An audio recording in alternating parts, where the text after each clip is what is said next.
Alright, for this video I want to go over the IRS Form 1099 DIV for dividends and distributions, but specifically I want to focus on exempt interest dividend income. So in this example that we're going to look at here, there is some ordinary and qualified dividend income reported up here in boxes 1A and 1B. So this is the most common items that are reported on this form. However, we can see down here in boxes 12 and 13 that John does have an allocation of exempt interest dividend income.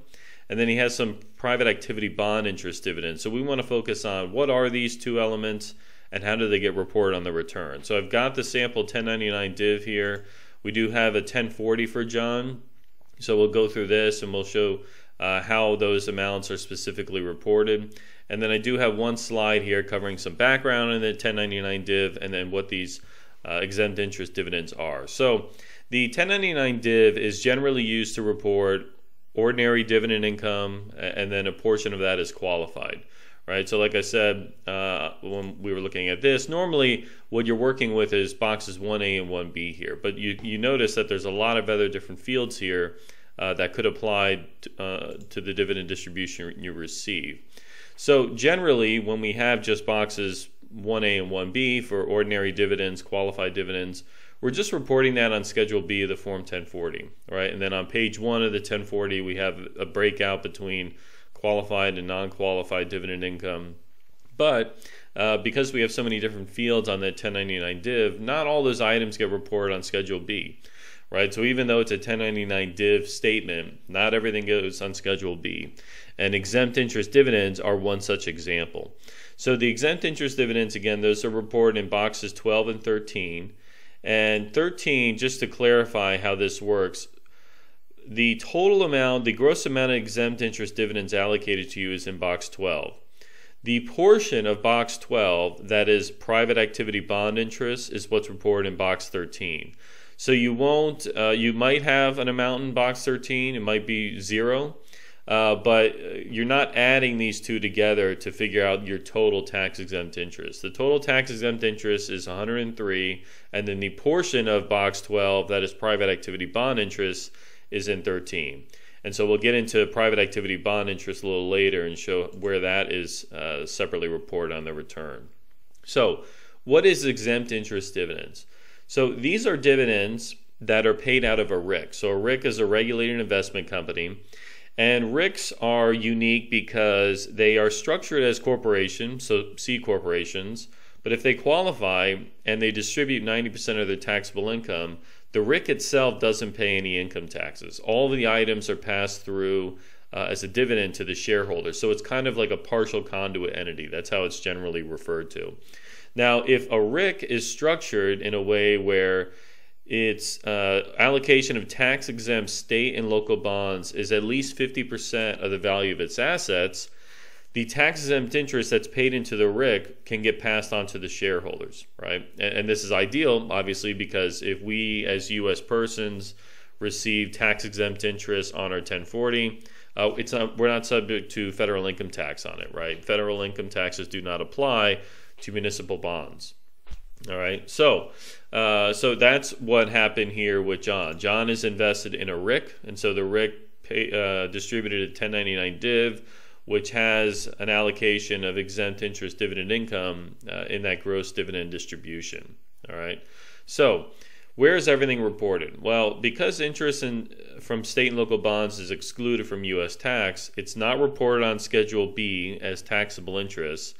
It's separately reported on Form 1040 page 1 as tax-exempt interest, and then the amounts that are private activity bond interest is reported on the 6251 form, which is your AMT computation. So we're gonna look at all these after we finish the fact pattern here. So the fact pattern that we're going to be working with, we have John. He's invested in a publicly traded RIC. And during the year, he actually gets cash of $423 of dividend distribution from the RIC. Now, the RIC provides the 1099 DIV, which characterizes of the $423, $320 is dividends, ordinary dividends that is, and $103 of that distribution is going to be exempt interest dividends. And then it further provides that of the 103 of exempt interest dividends, 19 is characterized as private activity bond interest, and so that's what we see here on lines 12 and 13. So where does all this get reported on the return? So if we look at the return here, so we'll start at Schedule B, right? So Schedule B is where interest and dividend income is reported. Now, in Part 2, we have the ordinary dividends amount. So there's the $320 coming through from line 1A. So the total ordinary dividends, $320, that is appropriately reported here in Part 2 for ordinary dividend income. And then we look at the 1B amount for qualified dividends, that's $285. That is separately reported on the 1040, page 1, as qualified dividend income. So if we look down here on lines 3A and 3B, 3B we can see there's the ordinary dividend income, $320, and then the portion of that that is qualified, $285, is reported on line 3A. Now, I'm not going to go into the details on this video, but what you would also need to do is complete the qualified dividend and capital gains worksheet, right? Because qualified dividend income is subject to a lower federal tax rate than regular non-qualified dividends. So you would have to complete that worksheet as well to get the appropriate tax amount. Now, the private activity bonds and the exempt interest dividends. So line 12 are exempt interest dividends of $103. Remember, those are not subject to federal income tax. So when we look at Schedule B and we're looking at interest here, we don't see any amounts for interest income being passed on from the RIC, right? Because it's tax-exempt interest. It is reported on page 1 of the 1040 on line 2A. So we see tax-exempt interest there, right? On line 2A, there's our $103. And so you notice in this column here where we compute the taxable amount of interest, that's zero, right? So none of this interest is going to be subject to federal income taxes. All right, now what about the private activity bond interest amount?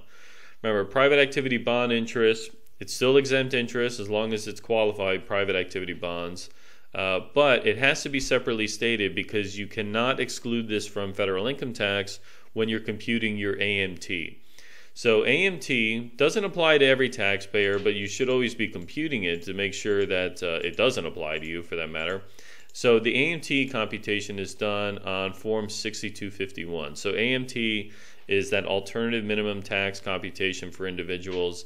And so AMT, effectively the way this works is you figure out your net taxable income, and then you have certain adjustments or add backs for amounts that are otherwise excluded from income or reductions to income.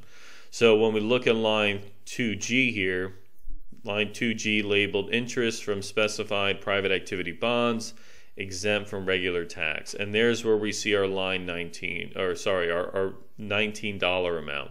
So it's not the full amount of tax-exempt interest, right? It's not asking for that. It's only asking for the portion of tax-exempt interest that is attributed to private activity bonds, specified private activity bonds. So in this case, John completes this worksheet because he does have those private activity bonds, but given his income level, he's not going to be subject to AMT. So he had to complete the schedule nevertheless, but at the end of the day, he's subject to just the regular federal income taxes. So you can see that here, but he's not subject to any kind of AMT. So again, had to do it anyway because he does have box 13 amounts that need to be accounted for, but wasn't subject to federal income tax at the end of the day. So I hope that was helpful. If you have any questions, feel free to leave me a comment below, and I look forward to seeing you again on the next video. Thanks so much.